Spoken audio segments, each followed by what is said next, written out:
Have you ever felt like you're living someone else's life? You wake up, smile, play your role, yet somewhere deep inside, a quiet voice whispers, "This isn't me." We spend our lives performing, wearing masks, so perfect that we forget the face beneath.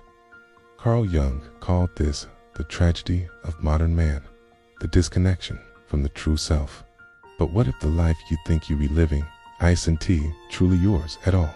The birth of the mask.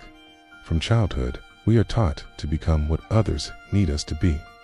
Be polite, don't cry, don't show anger, always be nice. Slowly, a mask begins to form, a social armor Jung called the persona. It protects us, helps us fit in, makes us loved, but it also traps us. We perform versions of ourselves in every situation, at work, with family, online, until the performance becomes the person. The mask becomes so natural that removing it feels like dying. But the truth is, every mask hides a deeper self, a self that waits, buried beneath expectations, longing to be seen. And yet, most people never take it off. They go through life pretending, achieving, posting, but never truly being. The hidden shadow. What happens to the parts of us we hide to survive? They don't disappear. They descend into the unconscious, into what Jung called the shadow. Akia, the shadow is not evil. It is simply everything we reject.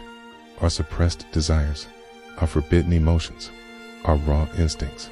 When denied, they rot in the dark, control us from below. Every outburst, every self-sabotage, every irrational fear, that's your shadow speaking in disguise. You were told not to be angry, so you became passive. Told not to be weak, so you built walls. Told not to be different, so you became invisible. But inside, those denied fragments of yourself keep calling your name. Facing your shadow means walking into that darkness willingly. It means realizing that your demons are not your enemies. They are the parts of you that wanted love, but never got it. The confrontation with the true self, beneath the persona and the shadow, lies something deeper, the self. The self is not what the world sees. It is the totality of who you are, the light and the dark, united. Jung called the journey to this wholeness individuation, the process of becoming complete. It is not about becoming perfect. It is about becoming real. And yet, few dare to begin this journey, because to meet your true self, you must first die to who you think you are. You must question everything your beliefs, your fears, your shoulds and musts. You must look in the mirror and see both God and monsters staring back. But when you finally do, something miraculous happens. You stop performing. You stop chasing validation. You start living a life that feels like your own. Not perfect, but honest. Not constant happiness, but inner peace. The archetypes, the ancient patterns within. Jung discovered that deep within the unconscious, we carry ancient patterns, archetypes, universal images of the human experience. The hero, the sage, the caregiver, the rebel, they live through us, shaping our desires, our fears, our destiny.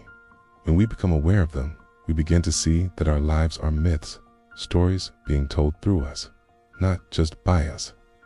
But if we ignore these archetypes, we become trapped in one role forever. Always the rescuer, never the one rescued. Always the fighter, never the one healed. Freedom comes when you embrace all of them, when you become both the storm and the calm within it. The danger of refusing the journey. Most people avoid this path. They choose comfort over truth, approval over authenticity. They keep wearing the mask because they fear what lies beneath it. But that avoidance has a cost, a slow erosion of the soul.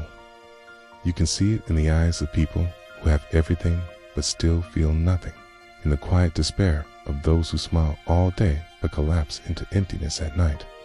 Jung warned, what you resist persists. The parts of yourself you refuse to see will rule you from the shadows.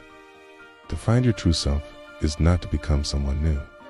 It is to remember who you were before the world told you who to be.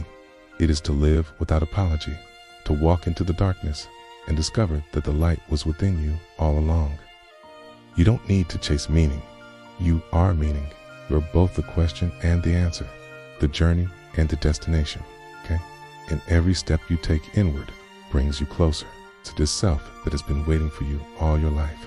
So, ask yourself now, are you still wearing your mask? Or are you ready to meet the face beneath it?